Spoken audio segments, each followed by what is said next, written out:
beyond belief. Fact or fiction? Hosted by Jonathan Frakes. Tonight, your challenge is to separate what is true from what is false. 5 stories, some real, some fake. Can you judge which are fact and which are fiction? To find out, you must enter a world of both truth and deception. A world that is beyond belief.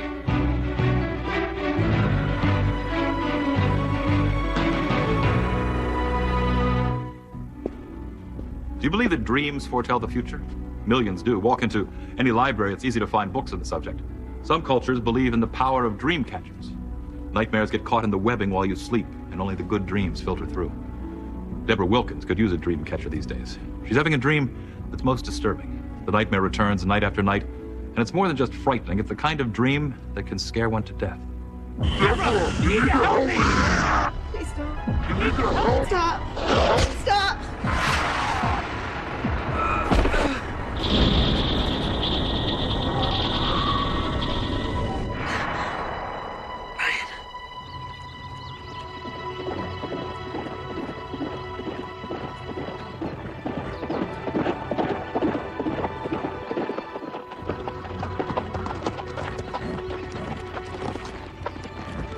Morning, sir. Did you have a good workout?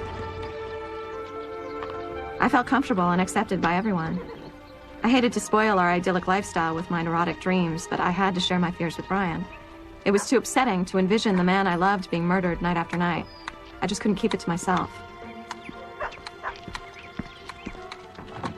Morning, Andy. Morning, Mr. Wilkins. Garden looks beautiful. That's my job.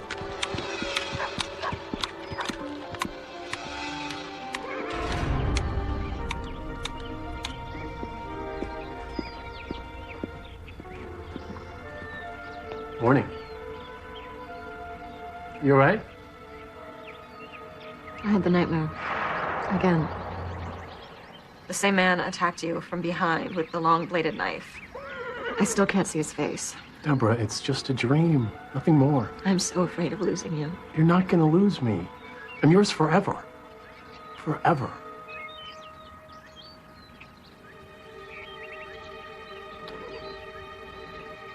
I love you, Brian.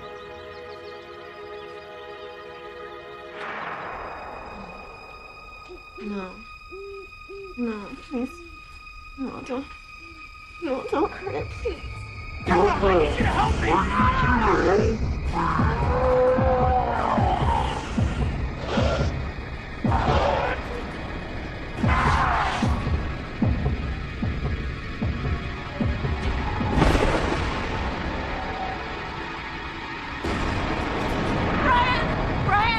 Brian!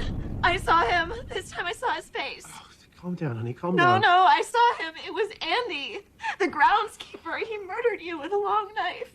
You have to get rid of him. He has to go. Please, Brian. Honey, let's try to be rational here. Andy's been with the family for 20 years. I admit he's a little strange, but he'd never hurt me. Can you be absolutely sure? Can you?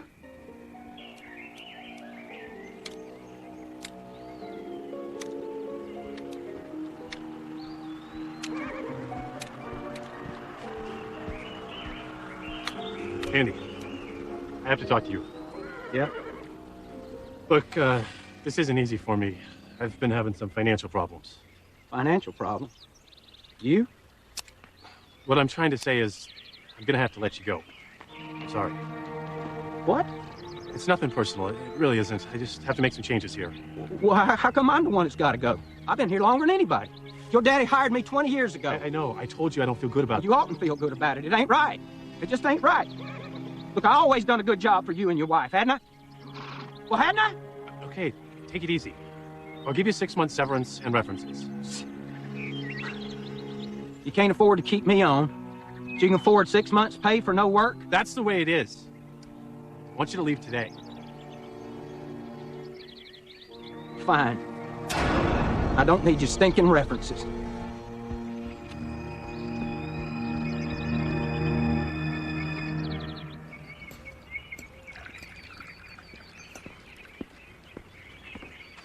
You look so beautiful today.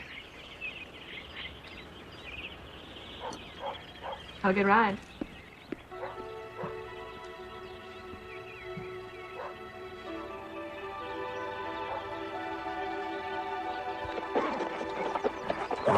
little bit more skittish than usual. Here, let me up. Easy, boy. Easy, boy. Easy, boy. It's me, Chestnut. Easy, boy. Easy. Whoa, easy. Whoa, whoa, whoa. Easy. No. Easy. Whoa. No.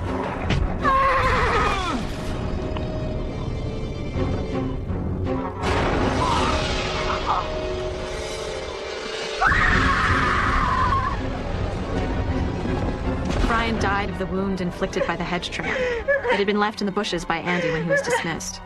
My husband died just as in my dream, stabbed in the back by our groundskeeper. Deborah Wilkins never recovered completely from her husband's death. She continued to blame herself. Of course, logic would tell us that her husband's death was just accidental, a terrible coincidence. But then how do you explain the recurring dream that identified the gardener as her husband's murderer? Doesn't this go past coincidence, even past irony? Is this story based on an actual happening? Or are we simply leading you down the garden path? A story based on fact or a work of fiction, we'll tell you at the end of our show. Next, another premonition and a deadly stalker. Sometimes the simplest of objects can get us through periods of emotional pain. Take this compact. 15-year-old Rena Newland is never without it. It was a gift given to her by her father before his untimely death. This small, uncomplicated little gift has sustained her through the most terrifying years of her life. But Rena's terror is far from over, and the mysteries of what's contained inside this compact are about to come to light. It had been almost 3 years since the death of my husband. He was an Air Force pilot who died in a training mission over the Persian Gulf. The loss devastated both my daughter and me, but that wasn't the reason we moved cross-country from New York to Oregon. My husband's death had left me extremely vulnerable. That's when I met another man named Jeffrey Walker. To my horror, Jeffrey turned out to be a violent and abusive man. When I tried to get rid of him, my life became a living hell. He stalked me day and night. Finally, Jeffrey was arrested and sent to prison for assaulting me. Oh, don't you just love this place? The fresh air and all the trees. It's okay. The experience with Jeffrey coming right on top of the loss of her father had left Rena with emotional scars. I hoped we could start over, far away from the past. Just a sec. Despite all my optimism, there was a strained relationship between Rena and me. And I couldn't help but feel guilty about what my terrible relationship with Jeffrey had put her through. It was about then that I noticed the odd light on the cabinet.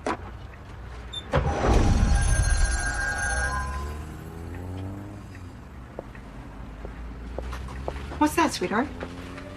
It's a compact Daddy gave me. He told me we'd always be together. If I just looked inside. He was right. What's wrong? I just get these bad feelings sometimes. Like Jeffrey's going to come back. Rena, I told you, he's never going to bother us know, again. but- I'm sorry that Jeffrey ever happened, baby.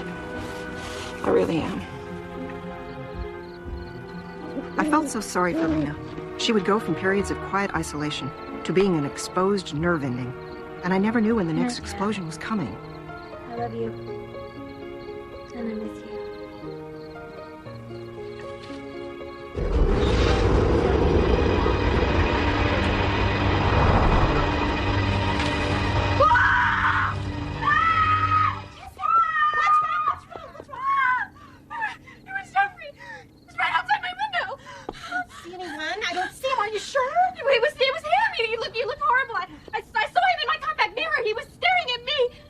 No, Rena. He knows where we are. No, honey, yes. No. You're sure?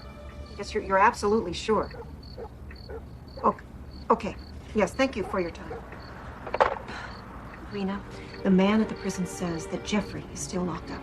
But I saw him. I saw him. I know, honey, but sometimes the mind plays tricks, and Jeffrey couldn't possibly have been here. I know what I saw. Okay. She has a great fear of him. Oh. I'll just never forgive myself for bringing him into our lives. Well, Irina said that her father gave her the compact before he died. Yes, he did. And it means so much to her. Yeah. You know, it could be a contributing factor. Maybe you should put it away for a while. She won't be able to see this.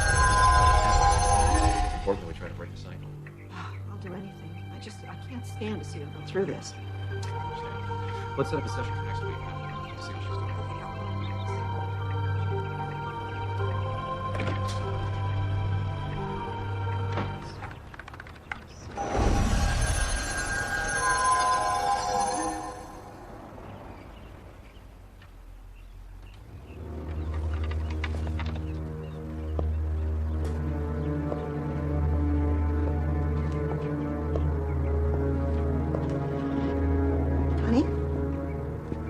You didn't get the compact out of my drawer, did you? No. Why? Nothing. How's your homework coming? Fine. Well, if you need any help, let me know. I'm gonna go jump in the shower. Okay, Mom. Rena seemed to be feeling uneasy, but that was nothing compared to what we were both about to experience.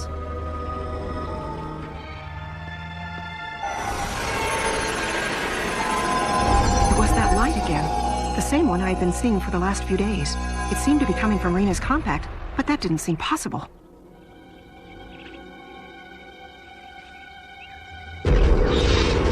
Hi there. Jeffrey! Lenore, you surprised?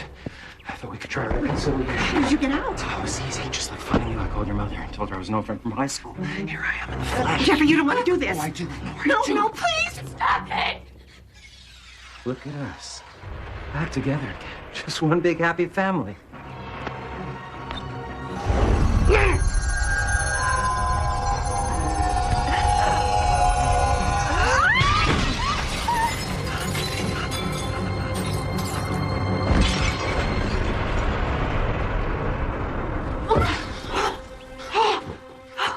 The police extradited Jeffrey back to the same New York State prison he had escaped from 3 days before.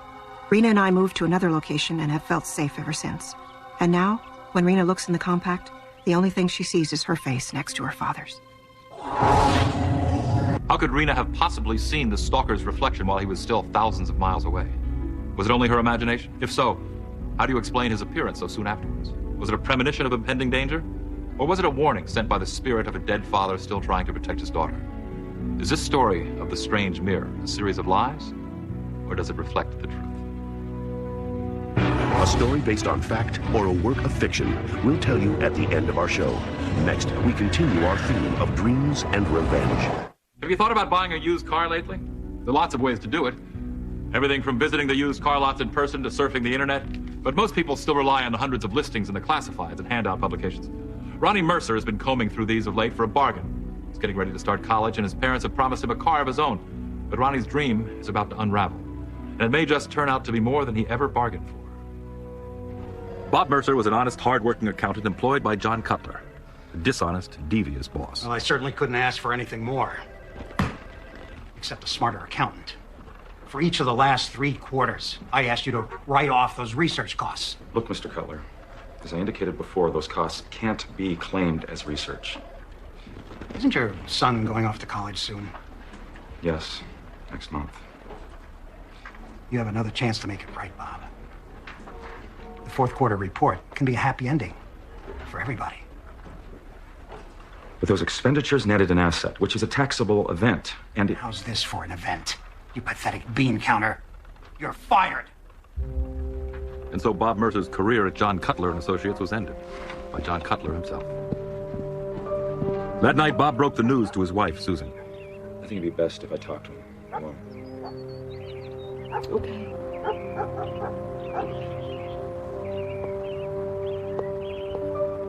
But the hardest part would be to tell his son, Ronnie, who'd been counting on a new car, paid for by Dad. In fact, it seemed that a car was the only thing on Ronnie's mind.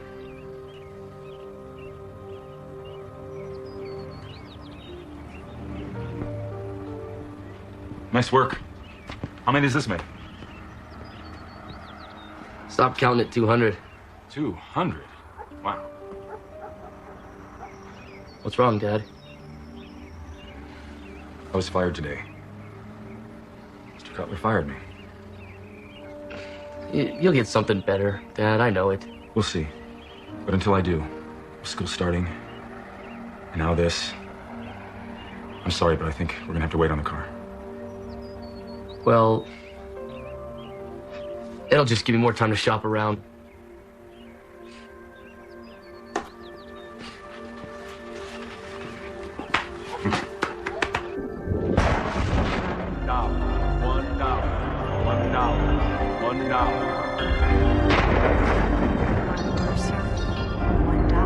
This can be yours. For just $1, this car can be yours. Looking for a used car, my friend? Well, just $1 buys this beauty. That's right, $1 drives this car off. No down payment, no finance terms, just $1. $1. $1. $1. The next morning, Ronnie couldn't get the dream out of his mind. I had a dream about the classifieds last night. Oh, it was so weird. I was in front of this huge house, and there was this car that was for sale out front. And the most awesome part about it was it only cost $1. No one sells a car for $1. Stop dreaming. But, Dad, it was so real. I'll be in the den. I'll take the help wanted ads with me.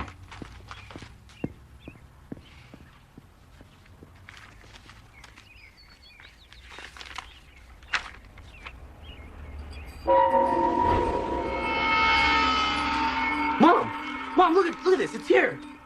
Look at this. Oh, come on, honey. Your dad's right. Nobody sells the car. What? For $1. We gotta go right now. Let's go. No, it's a mistake, Ronnie. It's either a misprint or it's a joke. There isn't even a phone number, This honey. was exactly like my dream. Would you do me a favor and not mention this again, okay? Your dad's got a lot. Mom, we have to go right now. Or just... All right. Okay. I will drive you. It's going to be a big waste of time. Come on. When Ronnie and his mother arrived at the address, Ronnie couldn't believe his eyes. The house was just like the one in his dream. Susan Mercer decided not to try and calm her son down. He would learn soon enough that dreams don't come true very often, especially impossible car dreams. The mother braced herself for the inevitable disappointment that her son was about to experience.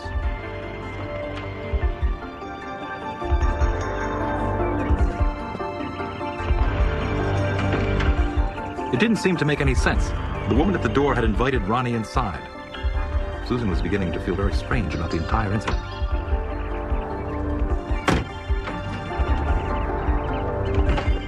Mom, come see my new car.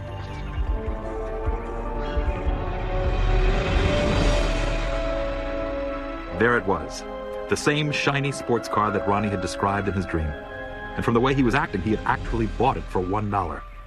Ronnie ran off to use the car phone to tell his dad, while Susan stayed behind to learn exactly what was going on. Your son is a delight. Thank you. I'm just not sure I understand what's going on here. I mean, surely you're not Selling this for $1? Why?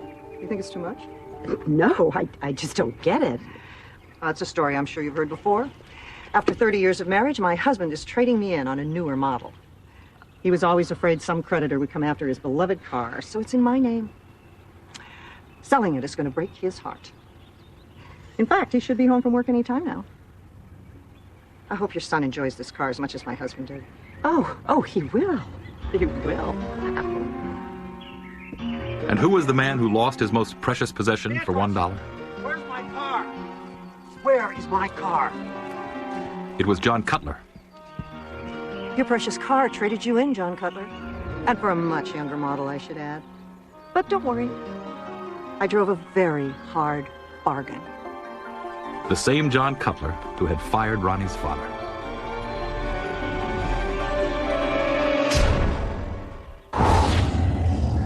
Was this just an astounding coincidence? Or did young Ronnie want his dream car so badly that he made it happen? Can people control their own future by sheer force of will? And what about the irony of his father's boss becoming the victim of Ronnie's dream? Is this story of the impossible used car deal based on reality? Or have we traded in the truth for another lie? A story based on fact or a work of fiction? We'll tell you at the end of our show. Next, another firing results in terror. One of the pleasures of life for many people is window shopping. Mannequins like these, in creative poses, provide hours of eye candy along some of the most famous streets of the world. Gerald Stanley has been dressing mannequins for over 25 years. He treats them with respect and takes pride in his every display. Lately, Gerald has been a mentor for an eager assistant, Craig Vinton. But some have noticed the assistant is a little too eager lately. His next move may put his mentor in a financial crisis, but before it's over, it will cost much more than an arm and a leg. Something's not right. What do you think, Craig? Yeah, I agree. There's something off. I mean, it just doesn't look right. I loved my job. And part of it was teaching the ropes to green young kids like Craig. That's it. That's exactly what it needed. You're a genius when it comes to the little touches, Gerald. That's what it's all about. Little touches make up the big picture. I know I've told you this before, but working for you has really been a great education for me. Well, someday you'll be a chief decorator somewhere, and then you can put all you've learned to good use. Yeah, I'll definitely put it to good use. Of course, I didn't know that Craig did his best work behind my back. Mr. Duncan. Yes? Gerald's making the window look like Jurassic Park. It's prehistoric. Not to mention it's taken him forever. I hate to say it, but he's so far behind schedule, he'll never be ready for the Spring Fling opening. What? Wait a minute. What are you telling me? Spring Fling starts the day after tomorrow. And Gerald is not ready? Well, I thought you should know, sir. I can't delay that opening. It'll cost us a fortune. I don't want to start trouble, but I could redo the entire window tonight. And it would be more like the times we live in, you know? Edgier. Edgier. Edgier. Okay? Edgier.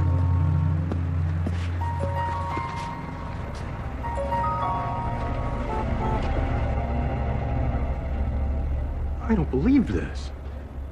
You want to give Craig Vinton the Spring Fling display? He's just an assistant. Listen, Gerald. You're falling farther and farther behind in your work. And quite frankly, your displays are somewhat old-fashioned.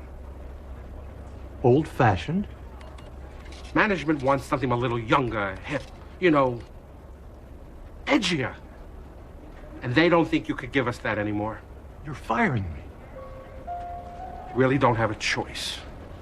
After 25 years? Sorry, Gerald. It's business.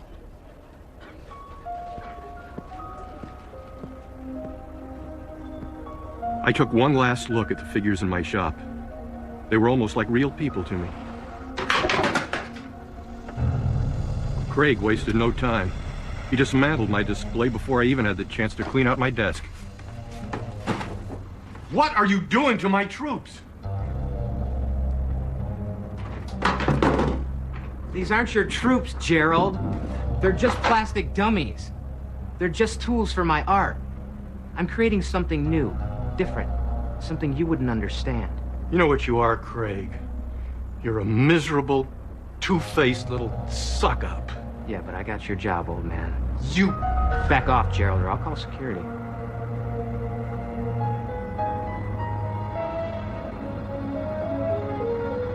There was so much I wanted to do and say, but I had to maintain my dignity.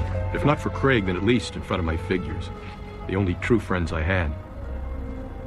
You'll be sorry you did this. Yeah, right. I feel real bad.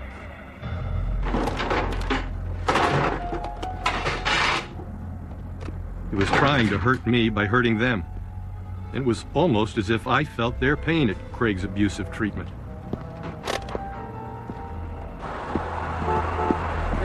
Craig couldn't wait to reveal his edgy new concept. A wild display of disembodied body parts scattered around the floor in eye-catching poses. What's going on? Like Craig himself, his ideas were imaginative and creative. And sick. Where's the display? I don't understand. I worked on it all night. It was here when I left. It was beautiful. I had pieces of mannequin everywhere, with clothes draped over them.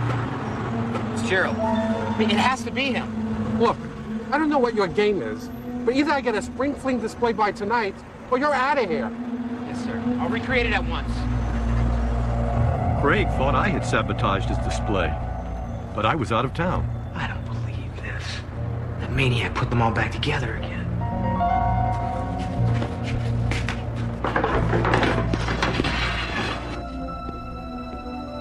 We may never know the truth, but this is what Craig claims happened to him that night in a completely empty store. How did that happen?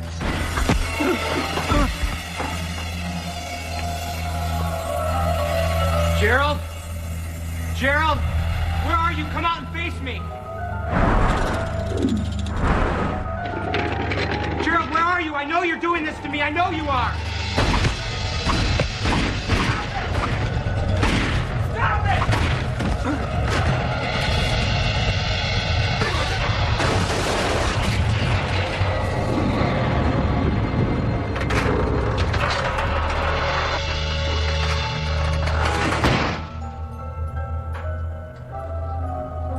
Gerald? Gerald, I know you're in here. Come out and face me. Gerald, where are you? I know you're doing this to me. I know you are. Craig quit the next morning, and I was reinstated. Who could have possibly attacked Craig that night? It couldn't have been me. I was out of town.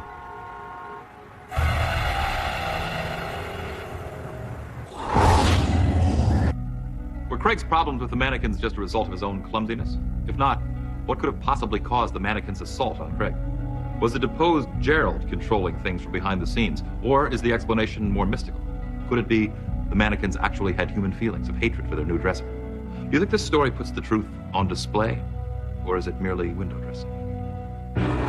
A story based on fact or a work of fiction? We'll tell you at the end of our show. Next, a mysterious tale of the Old South. Southern hospitality. A genteel, refined way of life. Of course, like all regions of our country, the South has endured political, social, and sometimes violent change. Yet a quick visit to any southern city reminds us that the concept of Southern hospitality is alive and well. Our story tonight takes place before the time of Scarlet and Red. It evokes memories of warm southern breezes, weeping willows, and things beyond belief. As I write these words in my journal, it is the year 1806, and I'm looking back on a life honored by my service to the United States of America. I've been a cavalry commander, held a seat in Congress, and finally I attained the governorship of Virginia. But the best thing that has ever happened to me is my beautiful young wife, Anne. She's barely 26 years old, and she's already given me 3 beautiful children. Harry, my darling, you must stop working and see what I bought today. Just a moment, darling. I'm almost finished. There. Now you can see everything. You are incorrigible. All right, you have my full attention. Oh, Harry, it's all so beautiful. It's all the latest fashions from Paris. Look at this one. This is my favorite. There, what do you think? Do I look Parisian? I think that hat is lucky to have your pretty head to sit up on. Oh, Harry. Why are you so good to me? Well, it's quite simple, my darling. I love you.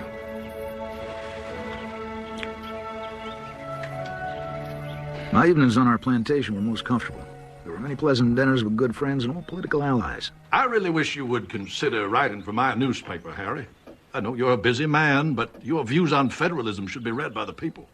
You compliment me, Alexander. I agree. You're a fine author, Harry. Your description of George Washington as first in war, first in peace, and first in the hearts of his countrymen will go down in history. Thank you, Thomas. Of course, I esteem your opinion, Alexander, and I will consider your offer. I'm sorry to interrupt, gentlemen, but I'm suddenly feeling unwell. What is it, Anne? I'm sure it's nothing, Harry. Perhaps you should retire for the evening. Yeah? Excuse me, gentlemen.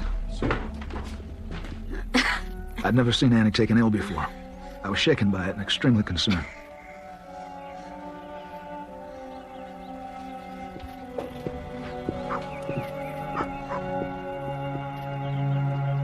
What's the matter? What's wrong with her? She has a very high fever and is in and out of consciousness. I'll be honest with you, sir. I don't know what the malady is. She's young, strong. She will recover. I truly hope so. I'm going to prescribe sulfates. Perhaps they'll help. All we can do is keep an eye on her.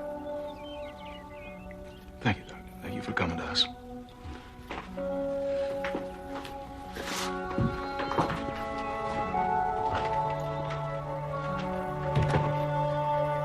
Dear Lord, please let her recover. But Anne's condition did not improve. It only continued to worsen. Dr. Bradley used everything at his disposal, but she did not respond. Harry. What is it, darling? I've given you 3 fine children. Maybe my time here is done.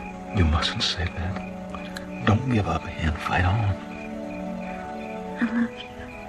I love you, Harry.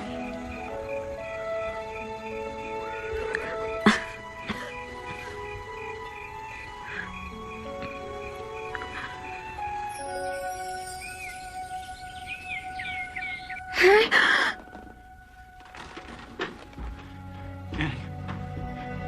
Annie, don't leave me, please.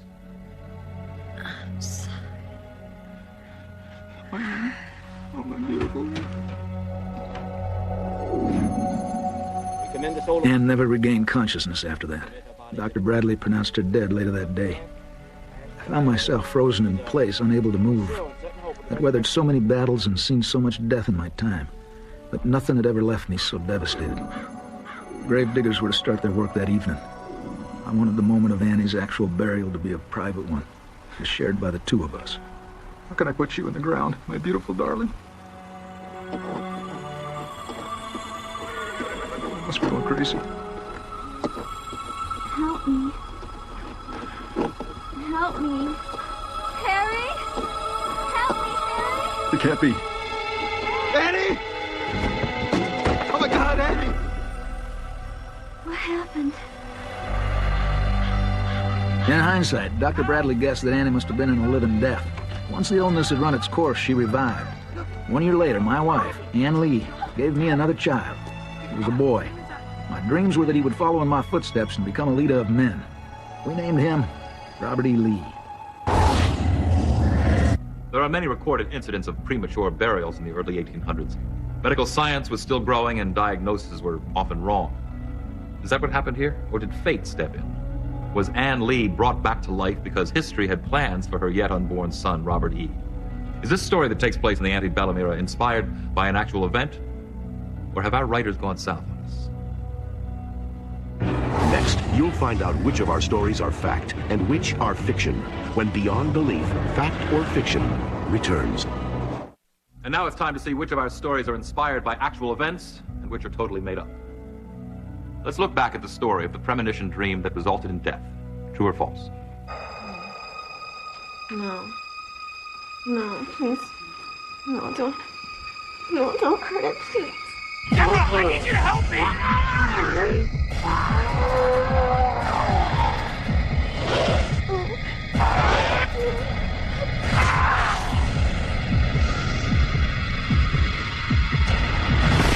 If you guessed this one was based on fact, we played a trick on you. It never happened. How did you judge the one about the young girl who saw the stalker in her compact mirror? Real or unreal? Hi there. Jeffrey! Eleanor, you surprised? I thought we could try reconciliation. How did you get out? It was easy, just like finding you. I called your mother and told her I was an old friend from high school. Here I am in the flesh. Jeffrey, you don't want to do this. Oh, I do. No, please! Stop it! Look at us. Back together again. Just one big happy family. If you thought this tale was fiction, we fooled you. Our research shows this happened to a family in the Washington, D.C. area in the early 80s. It's fact. How did you judge the one about the college student whose dream of buying a car for $1 came true? Was this real or fake? Looking for a used car, my friend? Well, just $1 buys this beauty. That's right. $1 drives this car off. No down payment, no finance terms, just $1. $1. $1. $1. $1. $1. For $1, this can be yours. For just $1, this car. What does our research show on this one? Absolutely nothing. We made it up. It's false. Let's look at the story of the ambitious window dresser who meets his match in mannequins. True or false? How did that happen?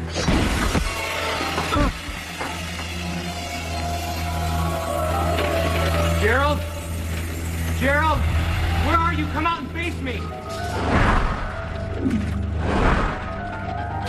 Gerald, where are you? I know you're doing this to me. I know you are.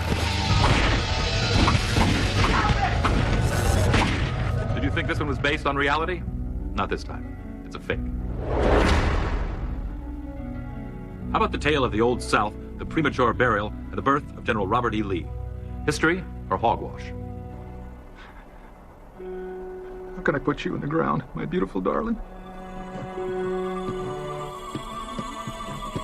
I must be going crazy. Harry, help me.